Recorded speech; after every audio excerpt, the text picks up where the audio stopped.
está en las manos del Señor, pero yo lo único que digo que nosotros no podemos depender de los hombres, sino depender solamente del Señor. Hay gente que pone la confianza en los gobiernos. Bueno, ahora ya verás que estos que entran van a arreglar todo lo que el otro no arregló y ya verás que no sé qué. Mire, hermano, ¿qué quiere que le diga? Nuestra confianza está en el Señor. La Biblia llama bienaventurado al hombre que pone su confianza en el Señor. Estamos viendo que el único que no falla y el único que es fiel y el único que sabe hacer bien las cosas es nuestro Dios. Los hombres ahí están que se pelean, que se van, que entran, que sí, que te apoyo, que no te apoyo, que me abstengo, que no sé qué, que no sé cuánto. Y uno ve en lo natural, yo siempre cuántas veces lo he dicho, uno ve en lo natural el reflejo de cómo están las vidas de esa gente. Espiritualmente están destrozados. La inmensa mayoría de los que están ahí tratando de ponerse de acuerdo para hacer algo a favor de este país, la inmensa mayoría son ateos. Y lo han dicho. No, que no creen en Dios, que son ateos, que Dios es una cosa para la familia, pero que eso no tiene nada que ver. Y así vas. Si el hombre buscara a Dios, si todos esos que no saben lo que hacer dijeran, vamos a ver, Rajoy, el del PSOE, el Coleta, el otro y el otro, dijera, vamos a ver, vamos a hacer 3 días de oración y ayuno a nivel nacional. Y tú ves a todos los políticos en el Congreso, 3 días en la Moncloa sin salir, orando, leyendo la Biblia y buscando del Señor, humillándose delante de Dios. Qué diferente sería todo, ¿eh? Madre mía, cuántas bendiciones y cosas hermosas podrían salir de un encuentro así, pero no lo van a hacer, no lo van a hacer, ¿verdad? Entonces dice la Biblia que son ciegos que intentan guiar a otros ciegos, y dice la Biblia que si 2 ciegos se juntan, los 2 van a caer en el mismo hoyo, porque los 2 están ciegos, ¿eh? Así que buscamos a Dios, confiamos en el Señor, en su promesa y en su palabra, y todo lo que los hombres tengan que arreglar, que lo arreglen ellos, pero nuestra confianza está en el Señor. Amén, hermanos, bendito sea Dios. Sabemos que el año pasado pasó algo tremendo, miles y miles de personas mayores, ya jubiladas, que tenían sus ahorros de toda la vida ahí metidos en el banco ya para retirarse y tener una jubilación tranquila. Resulta que desapareció el dinero y se esfumaron todos los sueños y la tranquilidad, la falsa tranquilidad que produce el dinero, porque no cabe la menor duda de que cuando uno tiene dinero y te sobra, pues en un momento determinado pues puedes tener una tranquilidad, ¿no? Decir, oye, pues tengo un dinerito y tal, y qué mal se pasa y qué mal cuando una persona ha ahorrado toda su vida y de repente los hombres se quedan con todos tus ahorros. Pero ahí hay una lección de que donde tenemos que hacernos tesoros es en el reino de Dios, porque los tesoros de la tierra se fuman, los tesoros de la tierra se volatilizan, son como neblina, hoy los tiene y mañana no los tiene. ¿Cuántas personas en este país hace 3, 4, 5 años atrás tenían trabajo, coches, casa, viajaban, compraban y no sé qué, y hoy en día están arruinados? No es que no tengan dinero, es que están arruinados con a veces hasta miles y millones de euros de deuda. Y uno dice, al final resulta que los que tenían tanto están peor que los que toda la vida hemos dependido el día a día del Señor. Porque yo he hablado con gente que ha tenido mucho dinero y están deprimidos, amargados, escondidos, en fin, lo han perdido todo. Y cuando uno ha estado arriba y de repente te lo quitan todo, no sabe adaptarse después a una vida, digamos, a una vida normal. En estos días estaba leyendo un libro, o uno de los libros que estoy leyendo, y en uno de ellos decía que en los tiempos de la Biblia, ya lo dije una vez, en los tiempos de la Biblia se vivía el día a día. Eso ya hoy en día prácticamente no existe. En algunos países sí. Pero aquí, por ejemplo, la gente quiere tener, digamos, el mes arregladito, ¿no? Tengo para pagar el mes de la hipoteca o el mes del alquiler. Ya están tranquilos. Y tengo el mes solucionado. Y en la Biblia no se vivía así. En la Biblia se vivía el día a día. Basta a cada día su propio afán, su propio mal. Y el pan nuestro de cada día. Así se vivía en el tiempo de la Biblia. Entonces, si nosotros dependemos día a día del Señor, no vamos a estar agobiados, porque miras y dices, yo es que faltan todavía 20 días para terminar el mes. Pero no lo mires así, vive el día a día y el Señor te va a sorprender y te va a proveer el alimento, la comida, lo que sea necesario para el día a día. Y también leía en ese libro algo que me llamó mucho la atención. Yo no digo que tengamos que volver a eso, pero dicen que en los tiempos de la Biblia la gente comía 2 veces al día. Y yo digo, qué curioso, ¿no? Yo creo que todos comemos de más. Es decir, si nosotros ahora mismo nos quedáramos 15 días sin comer, seguro que nadie se moría. Hombre, fatiga tendríamos todo, a ver si me entiende. pero seguro que con todos los michelines y con toda la grasa y con todo lo que llevamos dentro, pues en la Biblia se comía 2 veces al día y estaban contentos. Sin embargo, hoy en día, mínimo 3, y como tengas chicos jóvenes, pues 4 o 5, ¿eh? Y como estés aburrido en casa, venga, y hay gente que cuando están ansiosos y están nerviosos les da por comer. ¿Qué te parece, amigo? Y a otros les da por comprar, y a otros les da por cualquier otra cosa. Qué diferente es la vida de un cristiano, amén, hermanos. Qué diferente tiene que ser nuestra vida, en medio de todo este caos y en medio de todo este lío. En fin, hermanos, hoy comencé a leer otra vez el precioso y maravilloso libro del Apocalipsis. Quiero llevarles a él, está en el último libro de la Biblia. La palabra Apocalipsis es una palabra griega, no es una palabra española, aunque se emplea para películas y para títulos de novelas de Hollywood y todo esto. Pero la palabra Apocalipsis es una palabra griega que significa revelación, algo oculto que se da a conocer. En los tiempos de la Biblia, revelación era algo que no se podía ver, pero que había un momento en el que Dios permitía que se pudiera ver o entender pues lo que estaba oculto a los ojos naturales. Por ejemplo, cuando se cogían los rollos, no eran libros, sino eran pergaminos, eran rollos, y cuando se abrían los rollos, ese acto de desenrollar el rollo, el pergamino para leerlo, a ese acto se le llamaba revelar, porque era algo que estaba oculto, no era como hoy en día. Yo veo que muchos de ustedes, y espero que todos, tengan su Biblia particular. Entonces lo que yo voy a leer hoy, usted en su casa lo puede leer cuando quiera, porque hoy en día todos tenemos Biblia.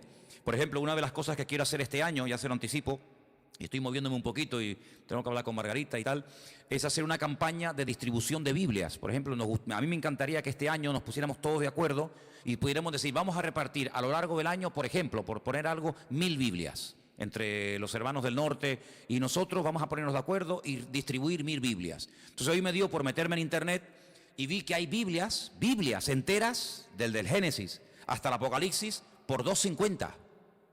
Y tú dices, pero ¿cómo puede ser tan barato una Biblia? Vamos a ver, no es una Biblia de cuero, una Biblia de estas preciosas, sino es una Biblia normal, sencillita, pero tiene lo mismo que una Biblia de esas grandotas.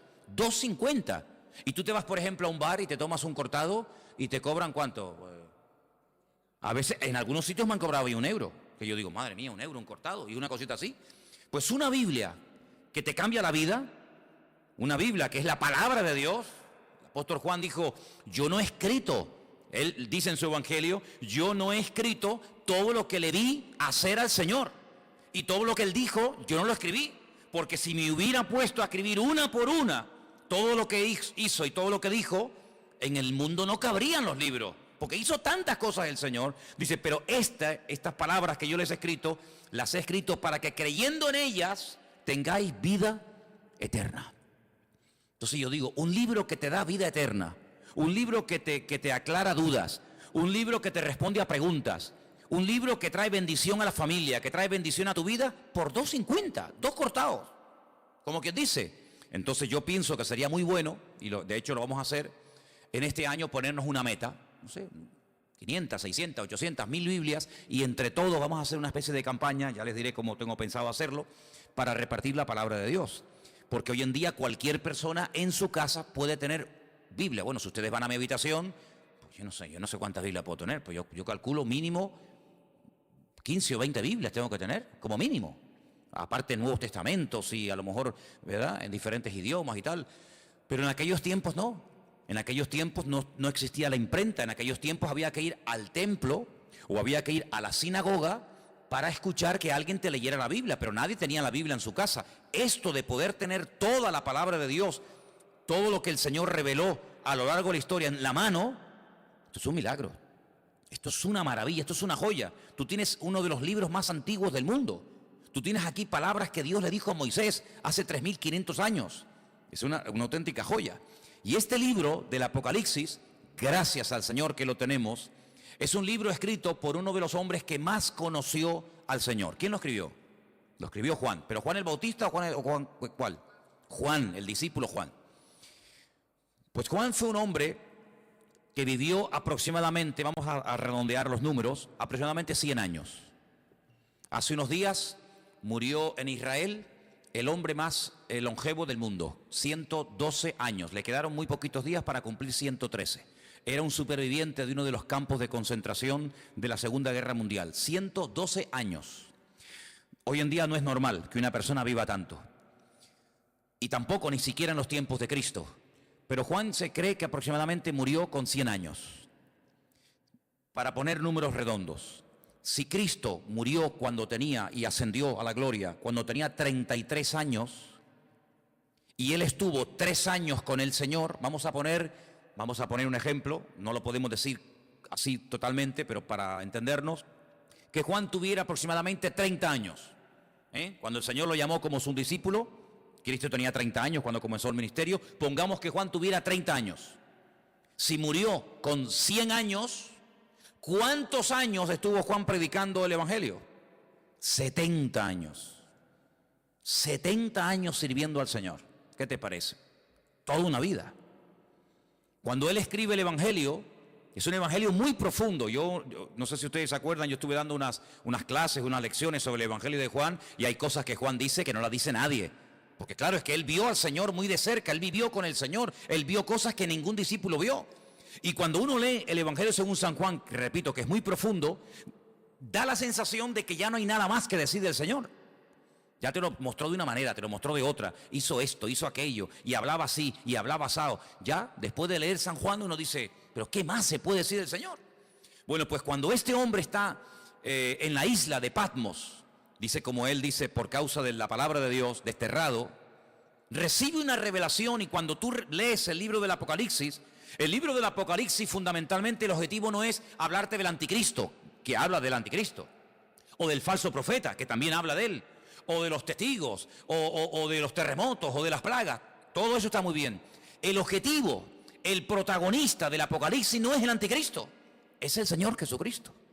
Y Juan presenta y nos cuenta cosas de Jesucristo que si no hubiéramos leído nunca, si no tuviéramos en nuestras Biblias el libro del Apocalipsis, nunca sabríamos del Señor.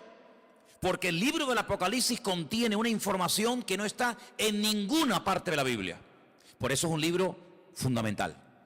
Y no solamente es un libro importante, sino es un libro necesario. Yo siempre lo he dicho, y ustedes lo saben, que los creyentes hoy en día tienen que leer y estudiar más que nunca el libro del Apocalipsis. Y prestar menos atención a las noticias de la radio y de los periódicos y de la prensa, porque realmente las verdaderas noticias, las genuinas, las verdaderas, están aquí. No solamente en la Biblia, sino en el libro del Apocalipsis. El libro del Apocalipsis es un libro extraordinario, que nos da detalles tremendos, tremendos. Lo estoy leyendo otra vez, como siempre, ¿no? Detenidamente, estudiando las palabras y tal, y menciona muchas cosas del Antiguo Testamento. Por ejemplo, hoy leía acerca de los famosos 2 testigos. Los que habéis leído la poesía saben de lo que estoy hablando. Los que no lo habéis leído, pues dicen, no sé lo que es eso. Bueno, pues los 2 testigos son 2 personas de carne y hueso que estarán en los últimos tiempos predicando la palabra del Señor durante 3 años y medio. Nos dice la Biblia cómo predicarán, dónde vivirán, cómo morirán, qué les va a pasar. Todo eso lo dice el Apocalipsis. Bueno, pues de esos 2 personajes ya habla el profeta Zacarías. Ustedes van al libro de Zacarías, capítulo 4, y allí te habla de los 2 testigos. No aparece la palabra testigos, aparece la palabra, en hebreo dice la palabra hijos. La traducción dice los 2 ungidos. Y habla acerca del aceite de oliva. Sabéis que el aceite de oliva se utilizaba mucho en los tiempos de la Biblia, no solamente para cocinar, no solamente para sanar heridas, era un bálsamo, sino que también se utilizaba un aceite especial, no cualquier aceite, un aceite especial que se hacía para derramarlo sobre la cabeza de los reyes o de los profetas o de otros personajes cuando se les quería públicamente presentar como un juez, como un rey, como una persona importante, y se le llamaba ungido. La palabra ungido, Mashiach, ¿qué es? Ungido. ¿Y cómo se dice ungido en griego en el Nuevo Testamento? Cristo. La palabra Cristo es la misma palabra Mashiach del Antiguo Testamento. Pasa que una está escrita en hebreo y otra está escrita en griego. Como el Nuevo Testamento se escribió en griego y del griego se tradujo al español o al castellano, entonces cuando leemos el nombre de nuestro Señor Jesucristo, lo leemos así: Cristo. Pero Cristo no es un nombre, Cristo es un título. Es como decir, fulanito de tal, presidente del gobierno, fulanito de tal, presidente del Fútbol Club Barcelona, fulanito de tal, presidente del Cabildo. Cristo no es un nombre, es un título de una función a desarrollar. Por ejemplo, en este momento, a Benjamín Netanyahu, que es el presidente de Israel, se le llama el ungido, se le llama el Mesías. Y tú dices, ¿ah, sí? Sí, claro, porque es un hombre que ha sido capacitado para ser presidente de un país. Entonces, la palabra Mesías, la palabra Cristo, la palabra ungido, nos habla acerca de un cargo, no de un nombre. Jesús se llamaba Yeshua, porque él no era griego, él era judío y él se llamaba Yeshua. ¿Cómo se dice Yeshua en griego? Jesús. Entonces, son las mismas palabras, pero cambiando, digamos, el nombre, la pronunciación. Juan recibe una revelación de él, dice en el capítulo 1, la revelación de Jesucristo. No es la revelación del falso profeta o del anticristo, no. Es la revelación de Jesucristo. Si quieres conocer mucho de Cristo, tienes que leer los evangelios, Mateo, Marcos, Lucas y Juan, pero también el Apocalipsis. Y dice, esta revelación de Jesucristo, Dios se la dio para manifestar a sus siervos las cosas que deben de suceder pronto. Y la declaró enviándola por medio de su ángel a su siervo Juan. Juan, cuando escribió este libro, dice que lo que él estaba escribiendo iba a suceder pronto. ¿Y cuándo escribió Juan este libro? En el siglo I. Y en el siglo I, cuando él está escribiendo, dice, lo que yo estoy escribiendo ahora, prepárense que esto se va a producir pronto. Pues si eso lo dijo en el siglo I, ahora en el siglo XXI, estamos más cerca que nunca de los acontecimientos finales, ¿sí o no? Es interesante, ¿verdad? Dice que ha dado testimonio de la palabra de Dios y del testimonio de Jesucristo y de todas las cosas que ha visto.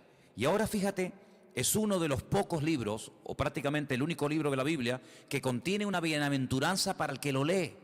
La Biblia no dice, bienaventurado el que lee el libro del Génesis, que es una bendición leer el Génesis, ¿verdad? O bienaventurado el que lee el libro de Romanos. No, pero el Apocalipsis sí. Dice, bienaventurado el que lee, los que oyen las palabras de esta profecía y guardan las cosas que en ellas están escritas, porque el tiempo está cerca. Es decir, que por leer el libro usted ya es bienaventurado.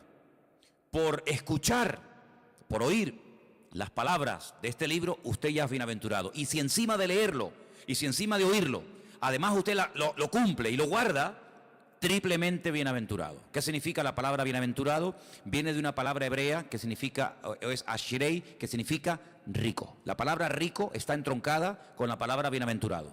Un bienaventurado, espiritualmente hablando, según el concepto bíblico, es una persona rica, espiritualmente hablando. La riqueza bíblica espiritual no tiene nada que ver con la riqueza material, ¿vale? Hay personas en la Biblia que no eran ricos materialmente hablando, pero espiritualmente hablando eran multimillonarios. Y hay personas tremendamente ricas en la Biblia que la Biblia dice que eran unos necios. Así que la riqueza material muchas veces no tiene nada que ver con la riqueza espiritual. A veces la gente dice, ay, mira, no tiene mucha fe porque no tiene dinero, como si la fe se midiera por el dinero. Cuando yo siempre he dicho que es más difícil, mucho más difícil, vivir con poco que vivir con demasiado. ¿Sí o no? Si yo le doy a usted todos los meses 10.000 euros, que no los tengo, a ver si me entiende, pero si yo le diera a usted o le dieran a usted 10.000 euros, ¿sería muy difícil la vida para ti? Uy, ¿ahora qué compro? ¿Compro el jabón más barato o el más caro? ¿Compro el champú que está muy rico o compro el más baratito? No habría problema, porque cualquier persona, pienso que en un día, media hora, se adaptaría a vivir con 10.000 euros por mes. ¿Sí o no? Sin ningún problema. Pero si a usted le dan todos los meses 200 euros, entonces sí hay que hacer numeritos, Yo creo que a la ministra, a la persona que nombre ministro de Economía, tendrían que nombrar en este país a un ama de casa. No a un político de estos que le van a dar 10.000 euros por mes. Eso lo hace cualquiera, no. Tendrían que nombrar a una ama de casa, una mujer que tiene un sueldo pequeñito, que saca a los hijos adelante. Yo nombraría de ministra de Finanzas o de Economía en este país a una ama de casa, porque esas sí que saben administrar el dinero. Esas sí que saben que el marido le da tanto dinero y le llega. Esos son.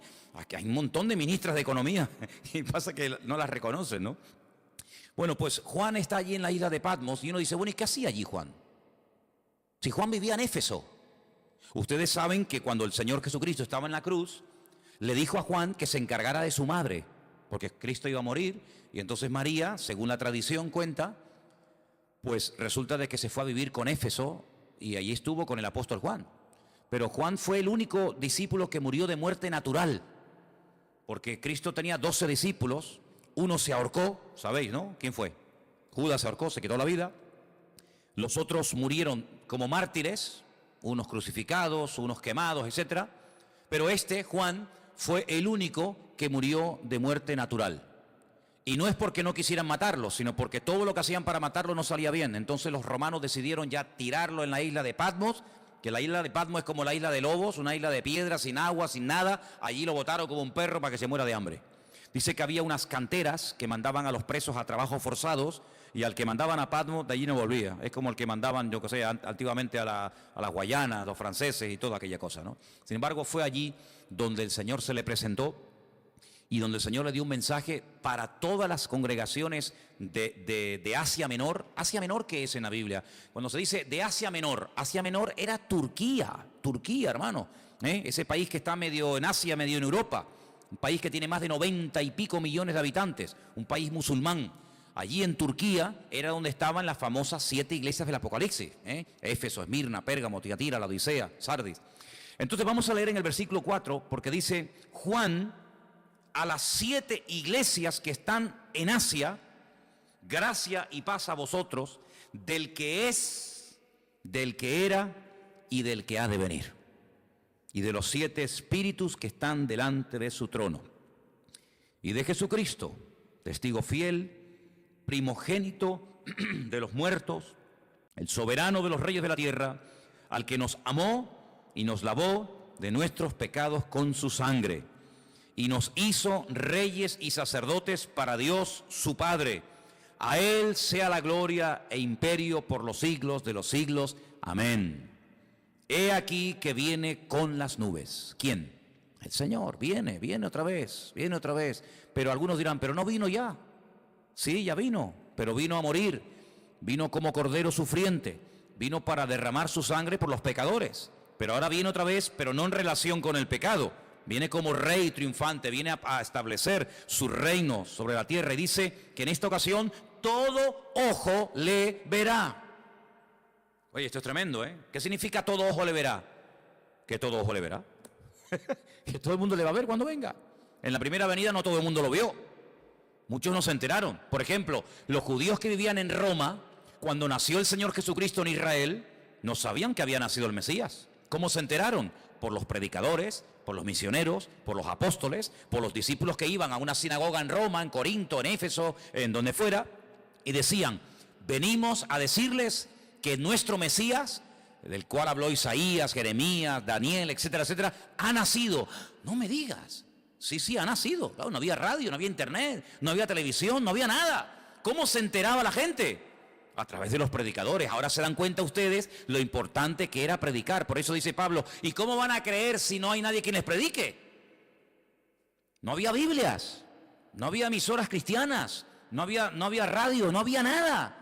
Entonces, qué importante era que los hombres fueran por todas las naciones diciendo que ha venido, que ha nacido, y no me diga, y mira, y sanó a los enfermos, y resucitó a los muertos, y murió en la cruz, y resucitó al tercer día. Y claro, para ellos era una gloria. Pero en esta ocasión no va a haber esa ignorancia, sino que en esta ocasión dice la Biblia categóricamente: todo ojo le verá. Todo el mundo, cuando el Señor venga por segunda vez, todo el mundo se va a enterar. Nadie va a decir en Tacoronte: ¿quién vino? ¿Quién?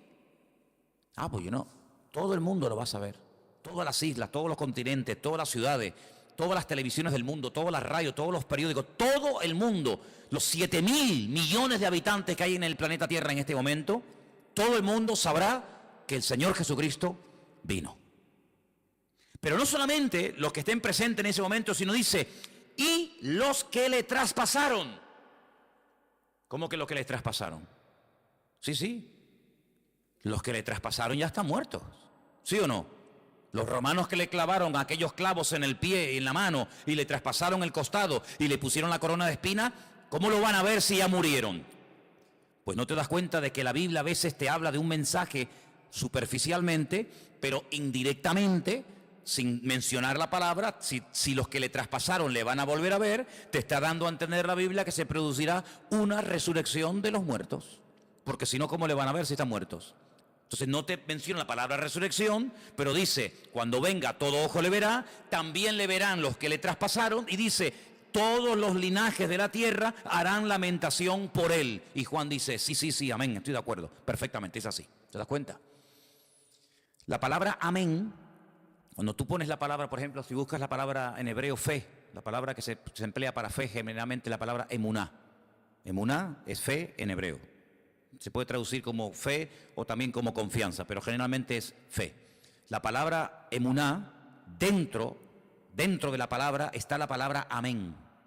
Si tú en hebreo hay algo muy bonito, y es que dentro de una palabra hay una, dos o tres palabras. Incluso a veces de una palabra, no de todas, cuidado, pero a veces hay palabras en hebreo que de una palabra puedes sacar 750 palabras diferentes. Y usted dice, ¿cómo? De una palabra, combinando las palabras, por ejemplo, poniendo la P aquí, la H allí, la M por acá, la L por allá, de una misma palabra, haciendo combinaciones, pueden sacar hasta 750 términos diferentes. Entonces la palabra amén está dentro, tú ves la palabra emuná en hebreo y ves que pone dentro amén. Porque cuando decimos amén, cuando nosotros los creyentes decimos amén, que es un acróstico, pues estamos diciendo que tengo fe en afirmar lo que esa persona está diciendo. Cuando yo digo, hermano, el Señor Jesucristo vendrá, amén. Cuando usted dice amén, está diciendo de una forma resumida, tengo fe en lo que tú estás diciendo y lo firmo. Tengo fe de que el Señor volverá otra vez. Pero para no decir, tengo fe en que el Señor volverá otra vez, usted dice simplemente amén. Y diciendo amén, usted afirma como que usted está de acuerdo con la afirmación que se acaba de decir. Por eso digo muchas veces, no diga amén a todo lo que se oye. Porque cuando usted dice amén a todo, quiere decir que está de acuerdo con todo lo que se está diciendo. Así que piénselo bien. Así que el Señor dice, yo soy el alfa y la omega. Yo me imagino que todos lo sabrán, pero cuando leía esta mañana el Apocalipsis en la versión hebrea, no dice evidentemente el alfa y el omega, porque el alfa y la omega es la primera y la última letra del alfabeto griego, ¿vale? En nuestro idioma sería la A y la Z. Yo soy la A y la Z. En hebreo yo soy la Aleph y yo soy la Tav, ¿vale? El principio y el fin, dice el Señor, el que es, el que era y el que ha de venir, el Todopoderoso, ¿vale? El Todopoderoso, el eterno Dios. El nombre de Dios lo hemos explicado 1.000.000 de veces. El nombre de Dios es un nombre que no tiene vocales. Es un nombre que solamente tiene consonantes. Son Yod, Hei, Bat, Hei. A menos que usted le ponga vocales a esas letras, no se pueden pronunciar. Porque ¿cómo vamos a pronunciar una palabra si no tiene vocales? Se une la consonante con la vocal y entonces creamos las sílabas y las palabras. Entonces el nombre de Dios es un nombre aparentemente impronunciable porque cuando se escribió originalmente no tenía vocales. Pero si usted ve cómo se escribe el verbo ser y el nombre propio de Dios, que son esas famosas 4 letras que se llama el famoso tetragramatón, dentro del nombre de Dios usted puede ver que está escrito el verbo ser. ¿Por qué? Porque Dios es la existencia. Dios es el que da existencia. Él no depende de nada ni de nadie para existir. Nosotros sí. Si nuestros padres no se hubieran conocido y de esa relación no hubiéramos nacido nosotros, ¿de dónde hubiéramos salido? De ninguna parte. Luego nosotros somos los hijos de nuestros padres y los padres eran los hijos de nuestros abuelos y así sucesivamente. Pero si llegamos a Dios, y la pregunta que yo me hacía antes de aceptar al Señor, que ya lógicamente la tengo clarísima, pero en aquel tiempo me torturaba, era una tortura terrible, ¿de dónde salió Dios? ¿Quién lo creó? ¿Quién lo hizo? Porque en nuestra mente humana todo sale de algo. Este púlpito no apareció aquí, pum, y apareció, sino que este púlpito alguien lo tuvo que hacer. Luego cada vez que vemos algo, nos habla de que hay un diseño y alguien que lo ha hecho, ¿sí o no? Todo lo que vemos, dice, bueno, este púlpito lo hizo alguien y le dio esta altura y le dio estas medidas. El púlpito no decidió ser de esta forma, podía ser semicircular, podía ser más alargado, más ancho, más alto. Hubo alguien que dijo, no, lo voy a hacer así. Bueno, pues ese alguien lo formó y ese alguien lo diseñó. Y todo lo que vemos a nuestro alrededor, la silla en la que usted está sentado, alguien la diseñó, alguien la hizo. Todo lo que vemos a nuestro alrededor. Pero cuando hablamos de conceptos diferentes a los conceptos, digamos, naturales, y uno llega nada más y nada menos que hablar del Creador, la pregunta ¿quién hizo a Dios? No es una pregunta sabia, no es una pregunta coherente. ¿Por qué? Porque a Dios no lo ha hecho. A Dios no lo ha creado nadie, porque si lo hubiera creado o lo hubiera parido o lo hubiera hecho alguien, la pregunta es, ¿y a ese alguien quién lo hizo? Y volvemos para atrás, y hay un momento que se para y decimos, pero bueno, es que Dios es eterno, y ahí ya nos perdemos. ¿Por qué? Porque en nuestro concepto limitado y finito, la eternidad es algo que se nos escapa de la mente. Porque vemos que la vida se pasa volando, porque vemos que todo se mide siempre por minutos, por segundos, por días, por años, por siglos, por milenios, por décadas, y todo lo medimos, ¿verdad? Uy, qué grande está el niño, uy, qué pequeñito, acaba de nacer. ¿De cuánto tiempo estás embarazada? De 8 meses, pues le falta 1, y, ¿verdad? Y todo siempre lo queremos clasificar y todo lo queremos medir, pero esas medidas con Dios no sirven, porque Dios no salió de ninguna parte, sino que todo salió de Él, porque todo fue creado por Él y para Él. Y cuando nada existía, Él ya existía, porque Él es la existencia en sí mismo. Y dice la Biblia que todo subsiste, si todo se mantiene en su debido orden y nada se va de sitio y todo funciona como tiene que funcionar, porque hay un diseñador y porque hay un creador que diariamente da la orden de que el sol salga por el este y se oculte por el oeste. Pero bueno, eso era antes. No, eso era antes, eso era hoy y eso será siempre. El sol siempre sale por el este y se oculta por el oeste. Pero esa ley, ¿quién la dio? ¿Quién decidió que el sol saliera siempre por el mismo lado y se ocultara por el mismo lado? El creador del sol. El creador del sol. ¿Y quién es el que hace que la Tierra siempre gire en la misma dirección? Y que no diga un día, oye, voy a girar ahora en otra dirección. Todos los planetas giran en las direcciones de las agujas del reloj -1. Todos los planetas giran así. Pero hay uno que Dios dice, no, tú al revés, y gira al revés. ¿Quién decide eso? ¿Quién hace que hay unas flores que sean rojas, otras amarillas? ¿Quién hace todo eso? El que las diseñó, el que las creó. No es así por casualidad, sino que hay un diseñador y hay un creador. Y ese Dios es la existencia misma, y por eso en su nombre propio, pues lleva la existencia, el verbo ser. Ahora ese nombre, cuando leemos, por ejemplo, algunas Biblias sale la palabra Jehová. En otras Biblias sale la palabra Adonai, o Señor. En otras Biblias aparece la palabra Yahvé, ¿no? Muy bien, todo eso está muy bien. Pero el verdadero nombre propio de Dios no tiene vocales, pero se le tuvo que poner vocales para poder pronunciarlo, ¿os dais cuenta? Y ahora, ese Dios creador, ese Dios diseñador, que es uno, Dios es uno, dice la Biblia, ese Dios amó tanto al mundo que dice que salió de él su Hijo unigénito, que al mismo tiempo su Hijo es el mismo. Y uno dice, pero ¿cómo puede haber? Porque si salió el Hijo del Padre, está el Hijo y está el Padre. Pero vamos a ver, ustedes no sois, ¿cuántos sois padres aquí? Muy bien, o madres. Bien. Pero usted es madre y usted es hija al mismo tiempo, ¿sí o no? Lo que pasa es que a donde yo voy, por ejemplo, cuando voy a la casa de mi madre, allí soy hijo.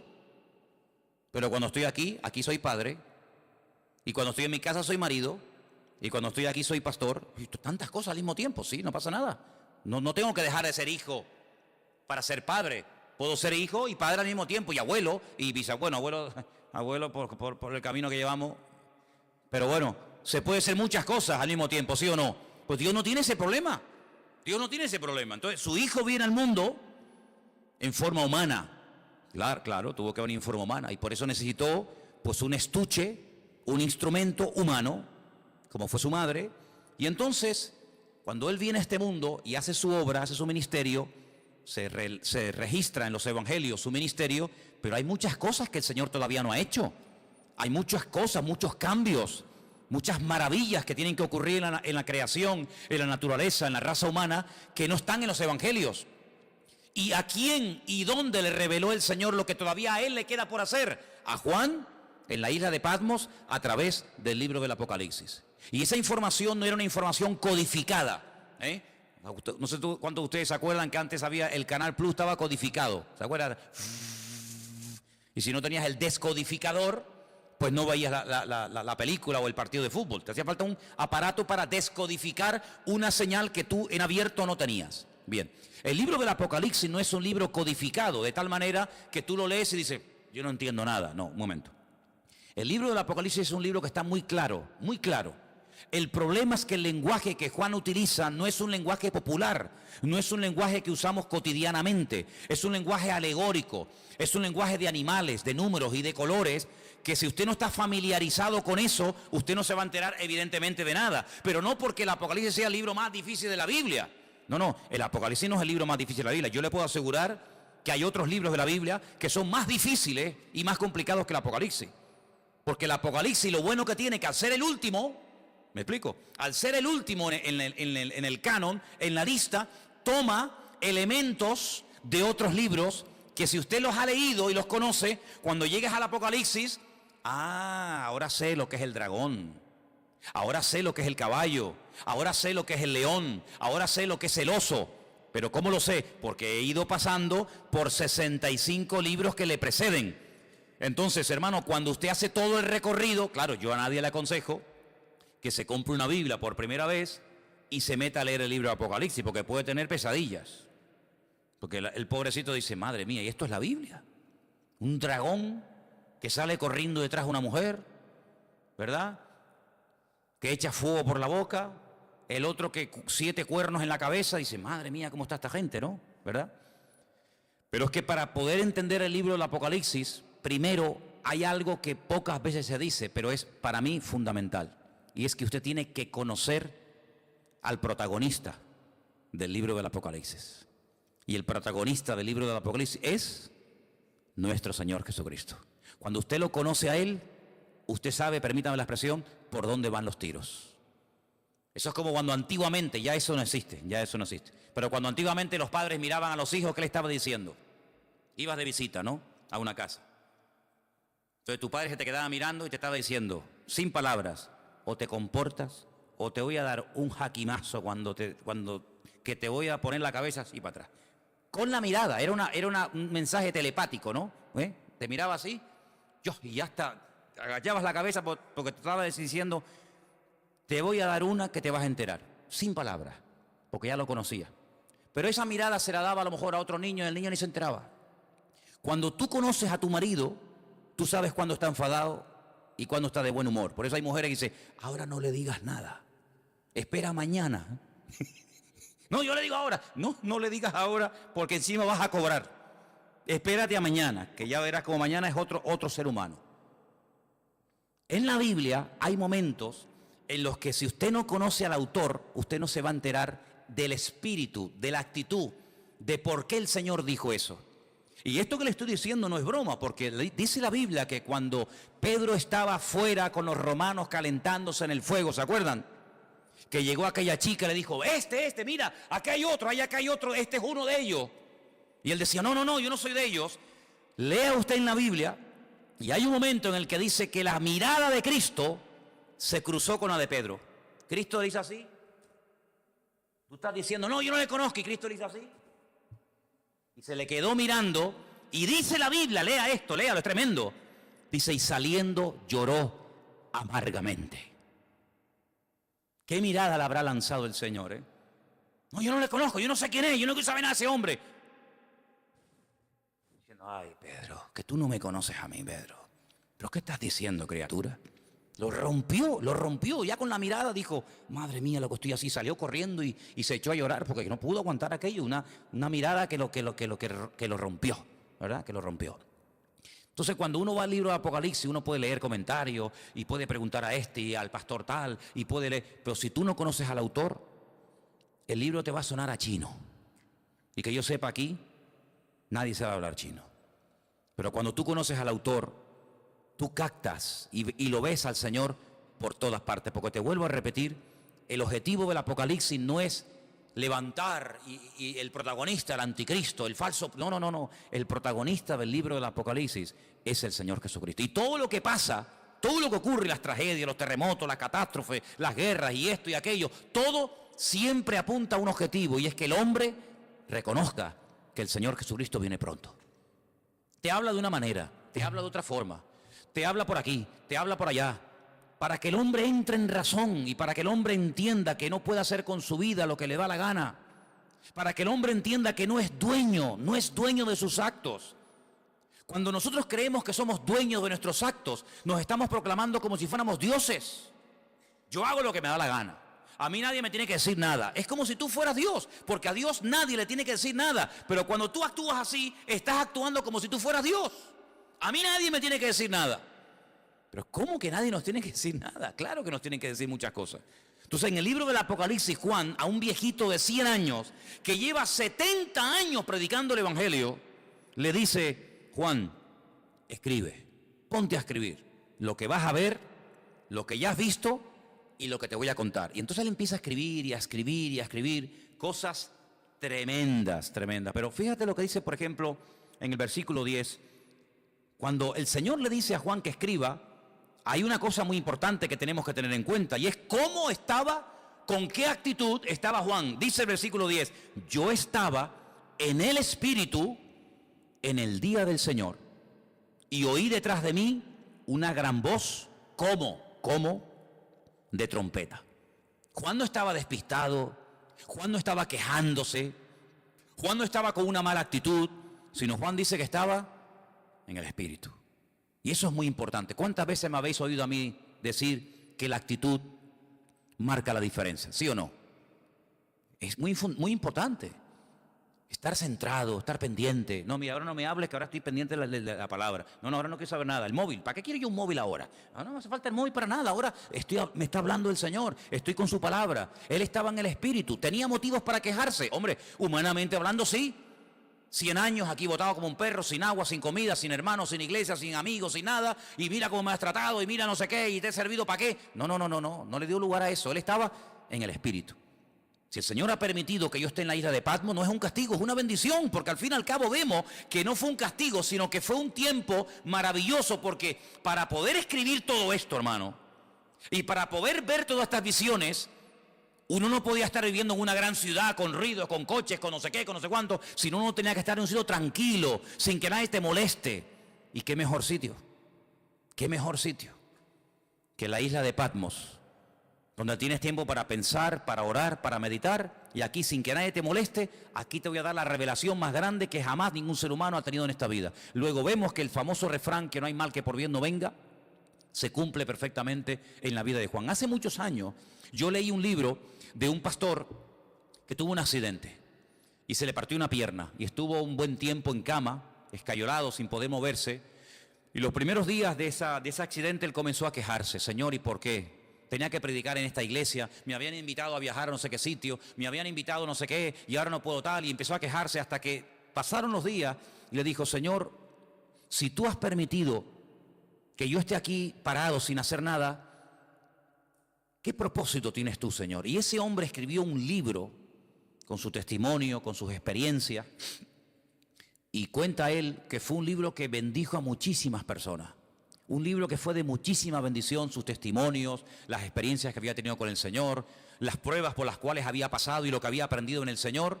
Y dice: yo conseguí más bendición y logré bendecir más a la gente con aquel libro que con 1000 predicaciones, viaja por aquí, viaja por allá, entra por aquí, entra por allá. Y él entendió que el Señor lo paró, ¿sabes?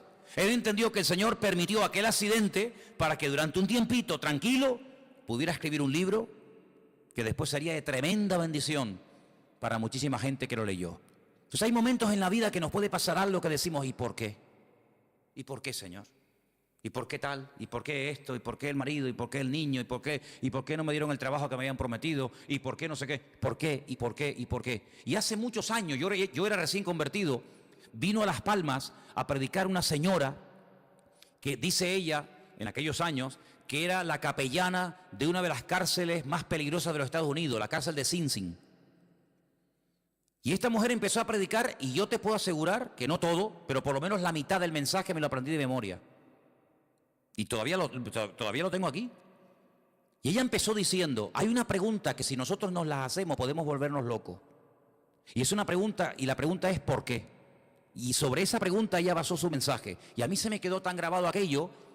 Y ella hablaba acerca de lo peligroso que es cuando nos pasa algo en la vida, entrar a pelearnos con Dios. ¿Y por qué no sé qué? ¿Y por qué no sé cuándo? ¿Y por qué? Yo creo que nosotros ahora que hemos ya comenzado un poquito a levantar vuelo y a entender y a conocer un poquito más al Señor, vamos a cambiar la pregunta. Vamos a dejar el por qué. ¿Por qué? Dios lo sabe. Vamos a preguntarle otra pregunta al Señor. Vamos a hacerle esta pregunta. ¿Para qué? El por qué no me interesa. Porque si yo soy cristiano, mi vida está en las manos del Señor y el Señor ha permitido esta situación, Él sabrá por qué la ha permitido. Los que amamos a Dios, ¿qué dice? Todo ayuda para bien. Luego, el por qué no me interesa. Mi Dios sabe lo que hace conmigo, pero ¿para qué has permitido esta situación? Entonces, cuando comenzamos a indagar y a orar y diligentemente le preguntamos ¿para qué? El Señor nos va a dar muchas respuestas. ¿Para qué me has traído a Patmos? ¿Para morirme de hambre? No te vas a morir, porque ¿quién te trajo a Patmos? ¿Los romanos o lo permití yo? ¿No se acuerdan ustedes un día en la cárcel en Israel que estaba Pablo? Y dice la Biblia que el Señor se le presentó y le dijo, Pablo, escucha bien, tú has dado testimonio de mí aquí en este país. En todo Israel te conocen, todas las sinagogas del país te han oído. Eres un rabino famoso, eres uno de los mejores discípulos de un tal Gamaliel, hijo de Gilel, uno de los mejores rabinos de toda la historia. Pero ahora es tiempo de que salgas de tu tierra y te vayas a Roma. Y quiero que allí en Roma prediques mi palabra. Pero si estoy preso y tú me dices que me vaya a Roma, ¿cómo me voy a ir si no me van a dejar salir? Estoy encadenado.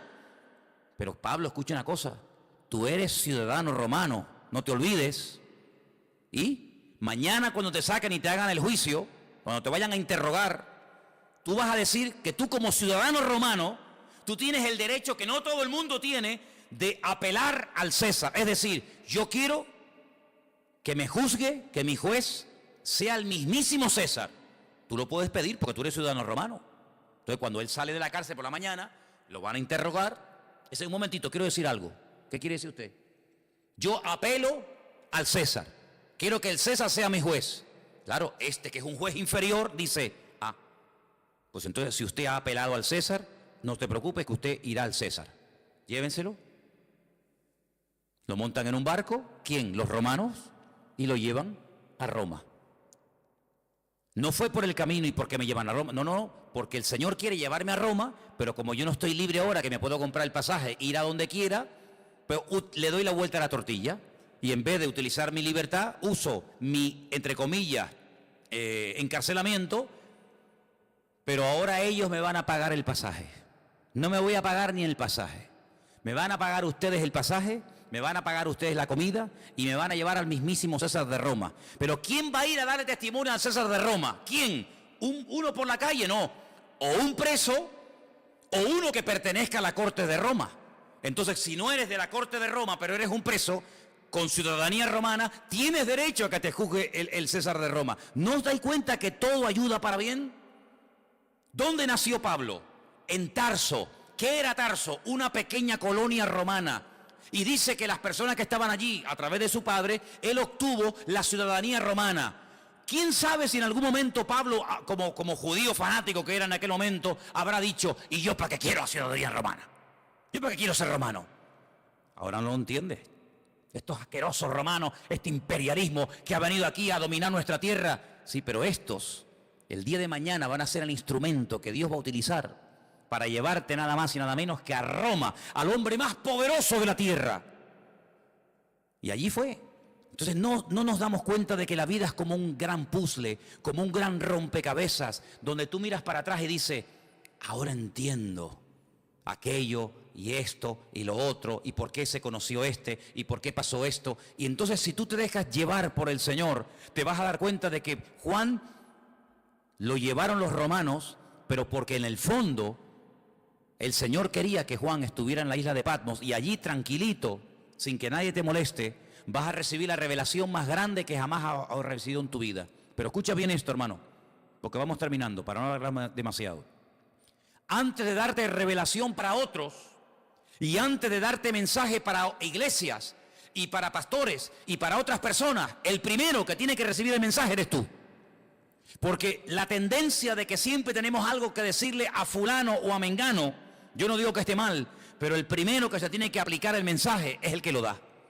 Luego, yo te voy a dar mensaje para la iglesia de Éfeso, mensaje para la iglesia de Tiatira, mensaje para la iglesia de la Odisea, etcétera, etcétera. Pero el primero que tiene que verme a mí eres tú. Porque si tú le dices a los demás qué hacer, pero tú no lo haces, entonces no estás viviendo el mensaje. Y eso es algo que tenemos que tener muy claro en la vida. Primeramente, aplicarnos la palabra.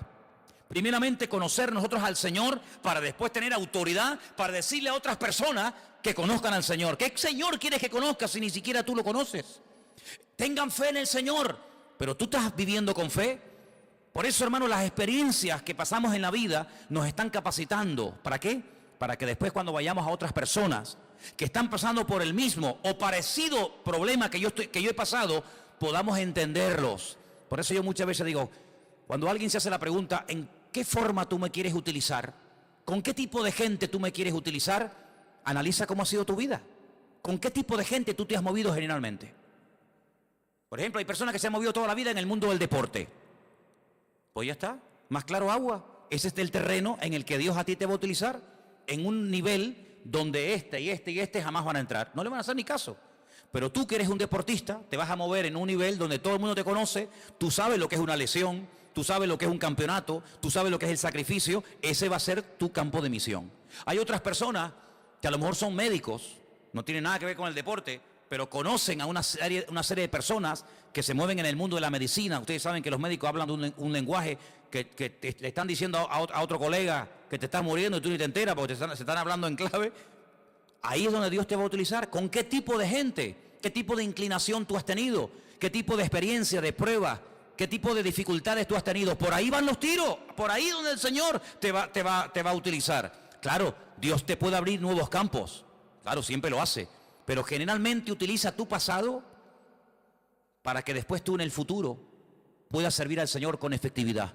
Porque Dios no te va a meter, a menos que te haga un milagro y una transformación, Dios no te va a meter en un terreno en el que tú no sabes moverte. Dios te va a poner en un terreno en el que tú sabes moverte. Por ejemplo, ¿quiénes son las mejores personas para ayudar a otros drogadictos a salir de la droga? Un mismo drogadicto. Ustedes saben, los chicos que vienen los domingos a la iglesia. Dino. Si algún día oyen un testimonio de Dino, ese chico estuvo en la droga, pero es que ahora él puede ayudar a otros. ¿Y quién mejor que una persona que ha estado con depresiones toda la vida para ayudar a una persona deprimida? ¿Y qué mejor que una mujer separada para entender a otra mujer separada? ¿Y qué mejor que una mujer que ha sido violada o abusada para entender a otro que está pasando por eso? Hermano, no nos damos cuenta de que todo nuestro pasado es el terreno que Dios ha ido preparando para abrirnos puertas, para servirle a Él en el futuro. Entonces, en este libro, el primero que tiene que tener las cosas claras es Juan. Y quiero terminar leyendo estas últimas palabras. Yo estaba en el Espíritu en el día del Señor, dice versículo 10. Oí detrás de mí una voz, como de trompeta, y me dijo, yo soy el Alfa y el Omega, el primero y el último. Escribe en un libro lo que ves, envíalo a las 7 iglesias que están en Asia. Y ahora las menciona. Éfeso, Esmirna, Pérgamo, Tiatira, Sardis, Filadelfia, la Odisea. Las 7 iglesias. En su momento hablaremos de ellas. ¿Por qué estas 7 y no otras? Todo tiene una razón de ser. Pero le dijo, escribe, escribe. Ahora cuando vayamos a retiro, no sé si ya lo habéis leído, yo creo que esa parte le toca a los jóvenes. Hay un momento en el que el Señor le dice a Moisés, escribe. ¿Lo habéis leído? No lo habéis leído. Dice, escribe esto, esta batalla, lo que ha pasado hoy aquí, Moisés, escríbelo. Escríbelo para que las generaciones futuras no se olviden de lo que pasó aquí en el desierto. Interesante. Ahora le dice el Señor, Juan, escribe. ¿Por qué? Porque vas a ver tantas cosas y vas a tener tantas visiones y tantos sueños que después no te vas a acordar. Ustedes saben, hermanos, porque yo muchas veces le digo a la gente que es bueno venir a la iglesia a veces con papel y lápiz. Porque dicen las estadísticas, no las digo yo, los expertos, los que están todo el día haciendo este tipo de estadísticas y de estudios, dicen que cuando una persona escucha un mensaje político, religioso, de la índole que sea, después de un tiempo, se puede llegar a recordar con el tiempo un 10% de lo que se oyó perfectamente. Y el otro 90%, algunos oyen 25%, pero generalmente, si yo les pregunto a ustedes dentro de 15 días de lo que yo hablé la semana pasada, muchos de ustedes ya no se acuerdan. ¿Quién es el que más se acuerda? El que lo dijo.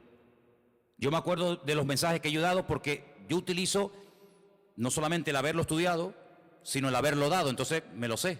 Pero el que lo oyó, solamente el 10%. Pero fíjate cómo se dispara la estadística. Si una persona está escuchando una lección de un maestro, de un pastor o de quien sea, y escribe, automáticamente pasa del 10 al 80%. Es decir, usted me está escuchando a mí ahora. Si yo le pregunto a usted dentro de 3 días, muchas de las cosas que dije, algunas se acordará, otras no. Pero si usted tomó alguna nota y encima cuando llegó a la casa la repasó, el 80% usted es capaz de acordarse, porque además lo tiene escrito, que si solamente lo hubiera oído. Entonces, Juan, tú vas a ver lo que yo te voy a decir de los 2 testigos. Nadie ha escrito de los 2 testigos, nadie sabe nada de esto. Yo te voy a hablar de los 144.000 sellados. Yo te voy a hablar del falso profeta. Yo te voy a hablar de los 7 sellos, de las trompetas, de las copas de la ira. Yo te voy a hablar de la mujer que huye al desierto por 1260 días. Yo te voy a hablar a ti de tantas cosas que como tú no escribas esto, tú a las 2 horas no te acuerdas. Y si tú no te acuerdas, ¿cómo le vas a pasar el mensaje a los hermanos de Garcilaso de la Vega número 13? Imposible. Entonces, ponte a escribir, Juan, ponte a escribir, porque lo que se escribe ahí queda. Y entonces dice que cuando él se vuelve para ver la voz del que hablaba con él, cuando se volvió, dice que vio 7, quédese con este dato, 7 menorás, 7 candeleros de oro, 7. Y en medio de los 7, a uno semejante al Hijo del Hombre, vestido de una ropa que le llegaba hasta los pies y iba ceñido por el pecho con un cinturón de oro. Jesús nunca lo había visto, Juan, así, nunca lo había visto. Su cabeza y sus cabellos eran blancos como lana, como blanca lana, como nieve. Sus ojos como llama de fuego, sus pies semejantes al bronce bruñido, refulgente como en un horno. Su voz como estruendo de muchas aguas. Tenía en su diestra 7 estrellas, y de su boca salía una espada aguda de 2 filos, y su rostro era como el sol cuando resplandece en su fuerza. Cuando le vi, caí como muerto a sus pies. Esto nunca le había pasado a Juan. Juan nunca se había caído. Ese día sí. Caí como muerto a sus pies, y él puso su diestra sobre mí y me dijo: no temas, yo soy el primero y el último, el que vivo. Estuve muerto, mas he aquí que vivo por los siglos de los siglos. Amén. Y tengo las llaves de la muerte y del Hades. Escribe las cosas que has visto, las que son y las que han de ser después de esta. Y ahora le explica algo. El misterio de las 7 estrellas que has visto en mi diestra y de los 7 candeleros de oro, pone: las 7 estrellas son los ángeles los ángeles de las 7 iglesias, y los 7 candeleros que has visto son las 7 iglesias. Y a partir de ahora, él comienza a recibir un mensaje para cada una de estas congregaciones, que ya en su momento lo analizaremos. Solamente lo que les pido es que lo lean, capítulo 3 y 4 de Apocalipsis, muy sencillito, y van a disfrutar una barbaridad, porque este libro, como nunca antes, se tiene que predicar en las iglesias. Los pastores tienen que hablar más del Apocalipsis, caramba, y se habla muy poco. A veces hay pastores que me han dicho a mí personalmente: es que yo no puedo predicar el Apocalipsis porque no lo entiendo. Pues póngase a estudiar, estudie, prepárese, porque estamos en los tiempos del Apocalipsis. Estamos en unos tiempos difíciles donde las cosas están ocurriendo y los cristianos tienen el derecho de saber por dónde van los tiros. Si falta mucho, si falta poco, cuáles son las señales, cuáles no son las señales. Y todo eso lo tenemos, gracias a Dios, en este libro maravilloso que es la Biblia, y encima de la Biblia el libro del Apocalipsis, que lo vamos a estar viendo, Dios mediante. No quiero que nadie en esta congregación diga: ay, pero es que el libro del Apocalipsis es muy difícil. Ya verá usted que va a disfrutar, y vas a ver que el libro del Apocalipsis es un libro maravilloso, que Dios lo escribió no para asustarnos, sino para bendecirnos y para ayudarnos. Además, no se olvide que cada vez que lo leamos, y ustedes cada vez que lo lean, van a ser bienaventurados, porque eso es lo que dice la Biblia. Amén, hermanos. Vamos a orar, por favor, en esta tarde. Se nos ha ido el tiempo. Nos ponemos de pie, vamos a darle gracias a Dios por su bendita palabra. Que el Señor nos dé sabiduría. Y pido, por favor, a la iglesia que siga orando por el retiro que vamos a tener en febrero, que puedan asistir muchos hermanos, que podamos tener un tiempo precioso, en todos los sentidos. Los hermanos me decían al día del bautismo: oye, si el día que tuvimos el bautismo en el Puerto de la Cruz, ese día tan precioso, lo tenemos durante los días de retiro, esto es una maravilla. Digo, pues oren para que podamos tener unos días hermosos, y vamos a venir muy bendecidos. Amén, hermanos. Vamos a orar. Señor, te damos gracias por tu palabra bendita. Gracias porque a través de ella aprendemos, a través de ella se abren nuestros ojos espirituales y queremos verte a ti, esa revelación maravillosa, preciosa, completa, amplia de lo que tú eres, de lo que tú quieres hacer, Señor. Señor, te pedimos que crezca nuestra fe, que podamos cada día crecer en conocimiento, en sabiduría, en discernimiento espiritual, para que podamos servirte cada día mejor, Señor. Bendice nuestras vidas y que cuando estudiemos y nos acerquemos a tu palabra y ahora a este precioso libro del Apocalipsis, podamos disfrutar y podamos descubrirte y podamos vivir una relación íntima y personal contigo cada día, porque tú así lo quieres para cada uno de nosotros. Bendice, Señor, nuestras vidas y guárdanos siempre de todo peligro y de todo mal. Te lo pedimos en el nombre de Jesús. Amén.